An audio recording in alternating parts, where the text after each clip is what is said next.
ये नाम सुनते ही एक ऐसी छवि दिमाग में उभरती है जो ताकत, रफ्तार और रौब का प्रतीक है। उसकी पीली चमड़ी पर गहरी काली धारियां, उसकी चमकती आंखें और वो दहाड़ जो जंगल को हिला देती है। और क्या आप जानते हैं कि इस ताकतवर जानवर का जीवन उतना आसान नहीं है जितना लगता है? बाघ का जीवन, संघर्ष और साहस। बाघ का जीवन रोज एक नई लड़ाई है। लड़ाई अपने इलाके की, अपनी भूख मिटाने की और खुद को जिंदा रखने की। बाघ को घने जंगल पसंद है, ऐसी जगहें जहां वो छुपकर अपने शिकार पर नजर रख सके। उसकी चाल इतनी सदी होती है कि घास का एक तिनका तक नहीं हिलता। वो घंटों दबे पांव अपने शिकार के करीब जाता है, धैर्य, फुर्ती और ताकत का अद्भुत संगम। लेकिन हर शिकार उसके लिए जीत नहीं होता। कई बार बाघ पूरा दिन खाली पेट भटकता है। वो भूखा होता है, थका होता है, कह पर फिर भी उसे हार मानने की इजाजत नहीं होती, क्योंकि जंगल में सिर्फ वही जिंदा रहता है जो लड़ना जानता है। बाघ का व्यवहार, अकेला योद्धा। बाघ अकेले रहना पसंद करता है। उसका अपना एक इलाका होता है और उस पर किसी और बाघ का कदम रखना उसकी सत्ता को चुनौती देने जैसा होता है। इसीलिए वो अपने इलाके को पैरों पर खरोंच के निशान, पेशाब की गंध और पंजों के छाप से चिह्नित करता है, मानो वो कह रहा हो, ये इलाका मेरा है।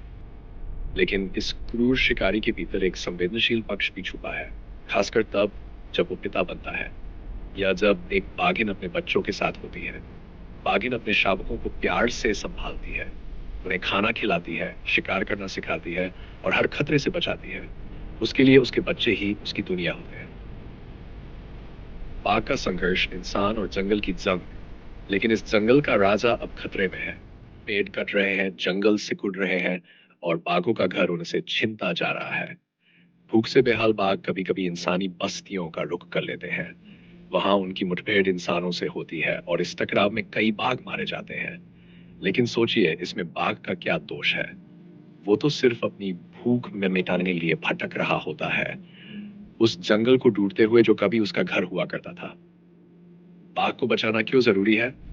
बाघ सिर्फ जंगल का राजा नहीं है, वो उस पूरे जंगल का संतुलन बनाए रखने वाला पहरेदार है। अगर बाघ ना रहे तो हिरन, नीलगाय जैसे जानवर बेकाबू हो जाएंगे और जंगल का पूरा संतुलन बिगड़ जाएगा।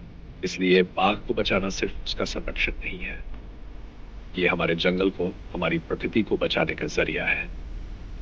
अगर बाघ की दहाड़ जंगल से खो गई तो समझ लीजिए जंगल दिल धड़कना बंद कर देगा। बाघ को बचाना हमारी जिम्मेदारी है, क्योंकि जब तक बाघ जिंदा है तब तक हमारा जंगल जिंदा है। आइए इस अद्भुत प्राणी की रक्षा के लिए हम सब मिलकर एक कदम उठाएं, ताकि आने वाली पीढ़ियां भी बाघ की दहाड़ सुन सकें।